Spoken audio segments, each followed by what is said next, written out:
ka danna subscribe kana ka danna alamar ƙararrawa.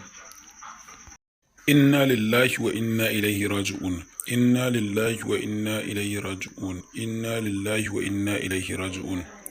Allah ya yi wa Umar D. Yahaya malumfashi, wanda aka fi sani da Sani Bankaura ko kuma Kafi Gwamna a cikin shirin fim ɗin nan mai dogon zango kwana 90 rasuwa a daren yau. Za a yi jana'izar Malam Umar Kafi Gwamna in Allah ya kai mu gobe a gidansa da ke cikin ƙwaryar birnin Kano. Allah ya ji kansa, Allah ya sa ya huta.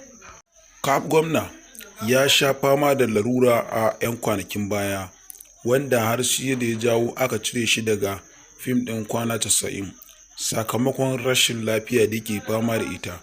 Sai dai a daren wannan rana ciwo ya ƙare, Allah ya karɓa abinsa. Muna miƙa saƙon ta'aziyya ga iyalan wannan mamaci.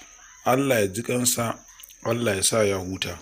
Za a yi jana'izarsa a gidansa da ke garin Kano gobe Allah ya kai mu da safe. Muna miƙa saƙon ta'aziyya ga ɗaukacin al'ummar Kannywood bisa wannan babban rashi na wannan tsohon jarumi da suka yi.